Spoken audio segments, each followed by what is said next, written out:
Hey guys, welcome back to another episode. We're talking about, is the risk worth the reward today? I think this is a big topic. We're going to kind of dive into it a little bit with a couple of analogies, a couple of stories, real life stuff. And I think in our lives, we should be asking ourselves this question probably on a daily basis. And sometimes there's going to be big momentous decisions that we're going to have to make. And then sometimes it's just going to be small little decisions. And I think asking ourselves, is the risk worth the reward, is really, really critical. Everything in life has those two aspects to it, those two sides to it. And so let's just use the story of Bob and Andy, our friends, Ruben. When we went around the world, we were in Boston on part of our trip, and we stayed the night with your friends and now my friends, because I hadn't met them before. And in the evening, before dinner, we were just kind of casually talking on the couches there, and the aspect came up about the trip. Is the risk worth the reward? And so Bob was kind of questioning us a bit about the risk level of the trip that we're on, and were we prepared for the risk? And it was basically us talking about it and then him talking about it and our different perspectives on it. And he was sort of saying, okay, if there was a 1%, do you think there's a 1% chance that this trip will be unsuccessful in the sense that you're going to crash and die? And we said, I don't know, maybe, yeah, there's maybe a 1% chance. Maybe. And yeah, and so he said, are you guys still comfortable doing this trip if there's a 1% chance that you could die? And we kind of looked at each other and we said, yeah, if there's a 1% chance that we could die, we're comfortable with that. And we said, well, what about you, Bob? And he said, no, not a chance. If there's a 1% chance that I'm going to die on that trip, there's no way I would take that trip. And it was very interesting for us because we had to analyze that. We said, really, that's fascinating. Why would we be okay with that and you not? And so we were kind of discussing this, and we found out that the reward for us of doing this trip, because we love aviation so much, and the idea of doing this trip around the world that we had both dreamed about for a long time, the reward was really, really big for us. And so it was worth for us to take that risk, okay? Whereas for Bob, yeah, okay, if he goes up in an airplane or a helicopter, it's cool, but he doesn't really have the same reward attached to it. And so for him, a 1% chance would be absolutely ludicrous, right? And so today, Ruben, I want you to dive in a little bit and talk about, in a business way, how this applies, how this whole risk versus reward applies to people's business lives. Right. So in business, like anything in life, it's about being a human being, right? Yeah. If you're a human being, you're going to live with things that motivate us or demotivate us. And it's all about what is the level of motivation that we have to do something. You think about the example I just gave, that world trip that we did, that example with Bob and Andy. And when Bob said, really, really, do you think that if there was a 1% chance of dying on this trip, you would still do it? And we thought about it. We said, probably yes. See, because it was us answering to the question, right? So we had a certain motivation to complete that trip.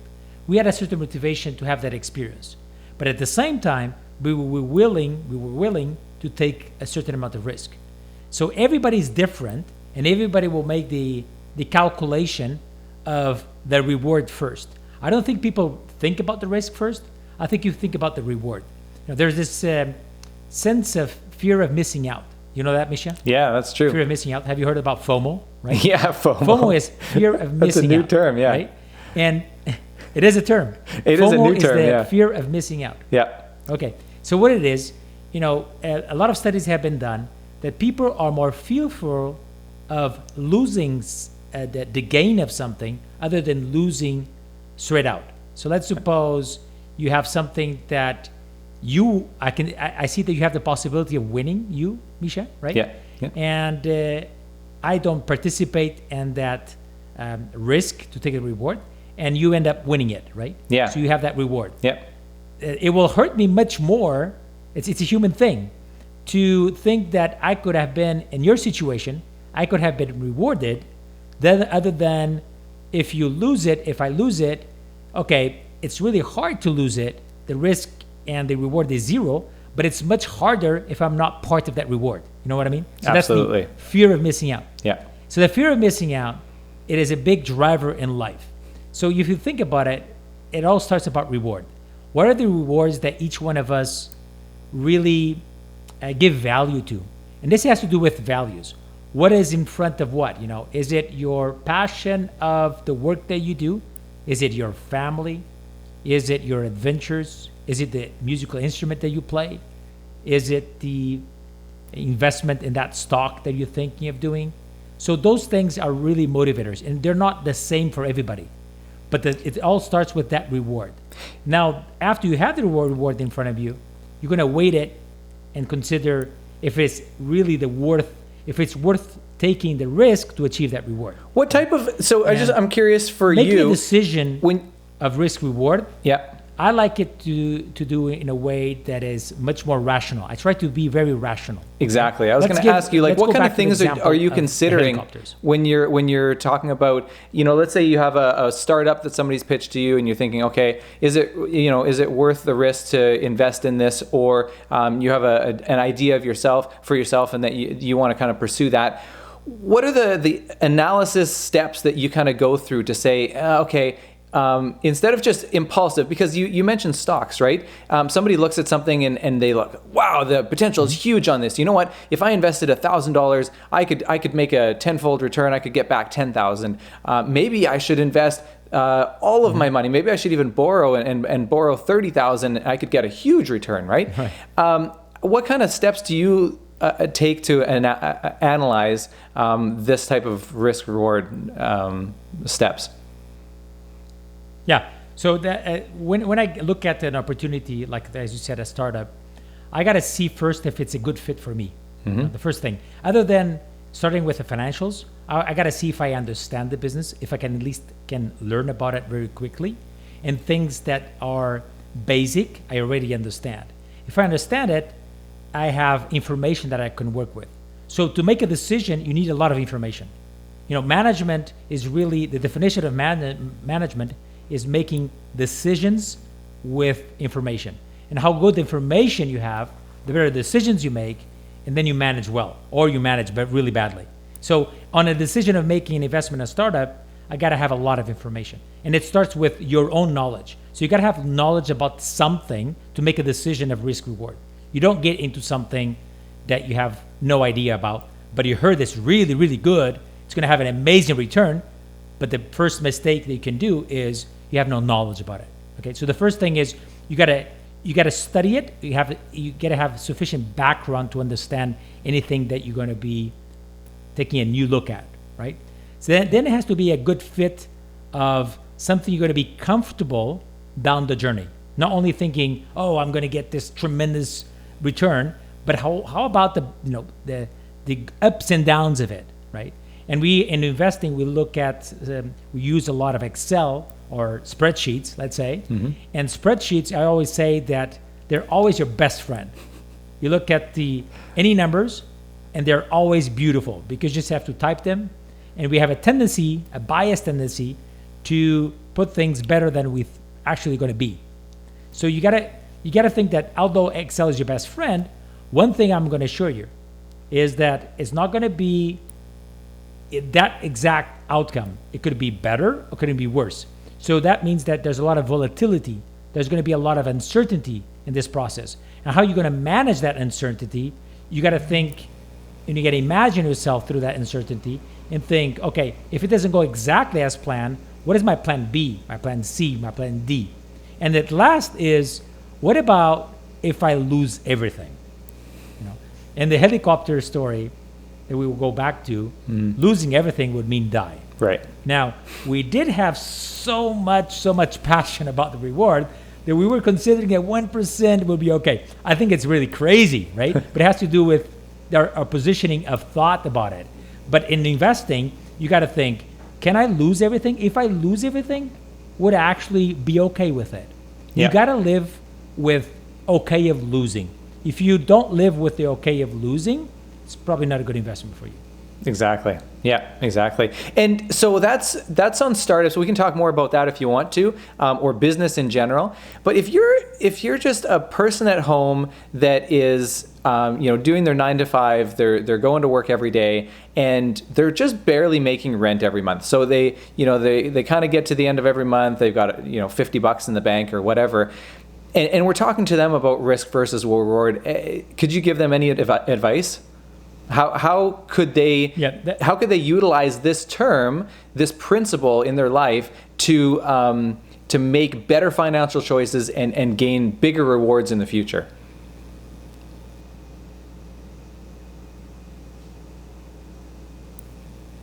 Right. So it goes back to the reward situation, right?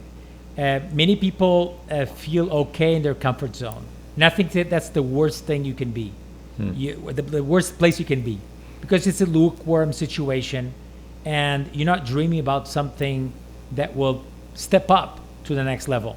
So the motivation, again, you got to really embrace the reward first, and then you got to find ways to achieve that reward. So as you said in that example of somebody that is barely making ends meet and is having a hard time. Yeah. The first drive of anybody getting out of there is the motivation. They got to think about some goal they want to achieve. How I want to get out of here, of this situation, and be in a better position. So that first drive will also enhance creativity. We can think a lot about good tools to enhance creativity. Another episode that we're going to talk about. Yeah. So tools to enhance the creativity. Yeah. But there's ways that you can minimize that creativity or actually stimulate that creativity. But the first thing, as I said, is the reward focus, and then finding ways to reach that reward.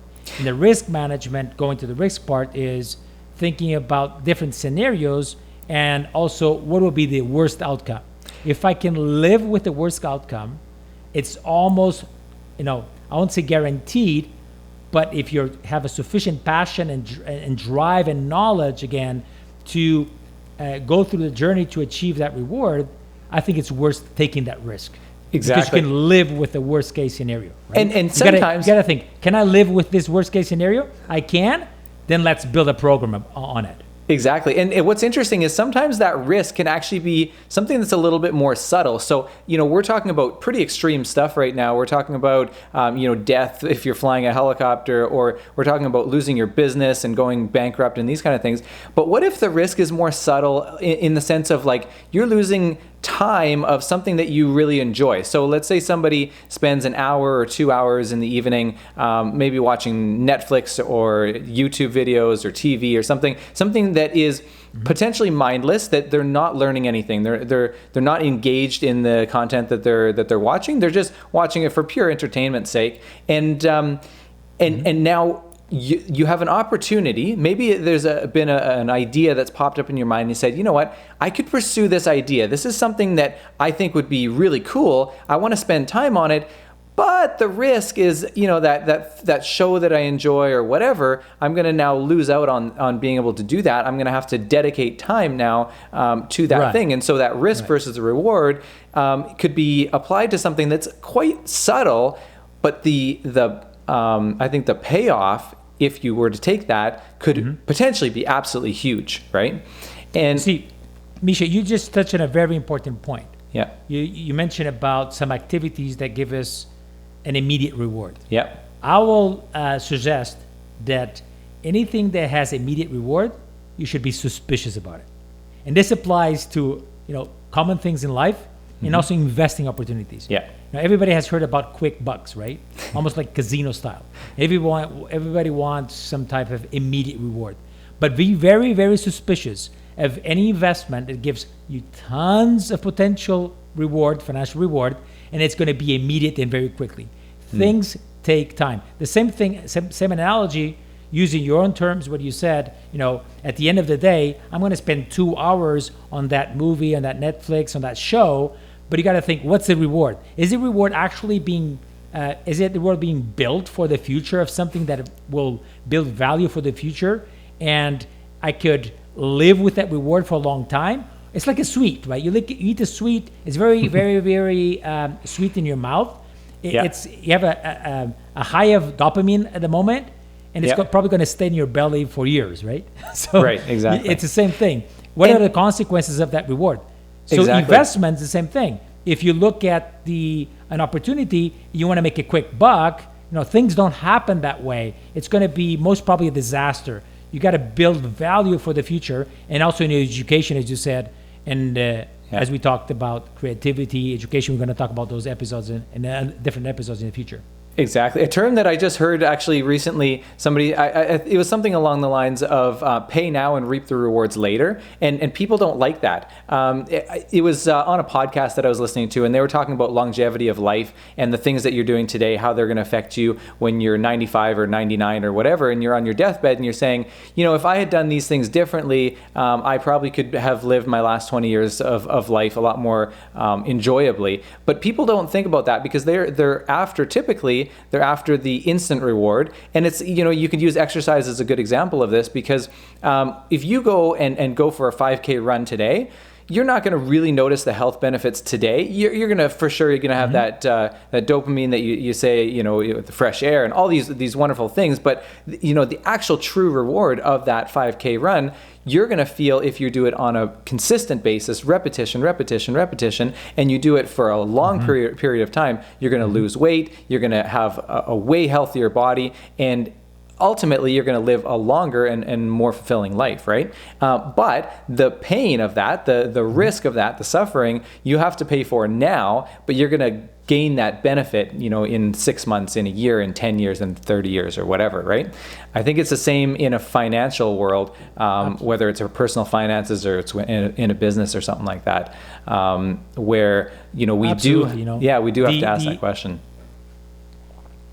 The personal management of risk reward is very, very similar or exactly the same that you should be applying to the financial world and to the financial gain, So to wrap up, I think that the concepts that we have shared today is that every single risk reward is very personal. Yeah. You got to think what really motivates you. What is the drive of that motivation to get that reward? That's the first thing. You got to be really passionate about it. Yeah. Then you got to think that what will happen? Would I live with the worst case scenario? So what if the risk is 100%, turns out to be 100%, and the reward turns out to be 0%? Yeah. Because we do make a probability before we get into, but then there's reality. Yeah. But if the reality is actually the opposite, would you live okay with it? Yeah. That's very important. I live okay with it if everything goes down the drain as against my plan, right? Yeah. Yeah. And then what are you doing with your time? What are you doing with the investment that you do daily to achieve that reward? Because the true rewards don't happen immediately. And do you have the consistency, the persistence? How do you educate and how did you actually nurture those to be able to run the long run and not a short run? Because true rewards happen on the long run and not really on the short run. I love that. That's beautiful. You know what? That's an awesome place to leave it. The next video that we're going to be doing is basically budgeting for reward. And so that's the next episode. What we're going to be doing is we're going to kind of be breaking down the skeleton of what a personal budget looks like. And this can apply to a personal budget and then in a business way as well. I think this is so crucial because, Ruben and I have been talking a lot about this, and so many people, they live paycheck to paycheck. And just in the last couple months, what we've seen in the world and the economy and everything that's been going on, that's such a scary place to live. You have so much fear if that's the way that you're living. And so what we want to talk to you about is just the basic principles of how to create a skeleton budget and how to apply it and stick to it. And that's going to be another video right after it.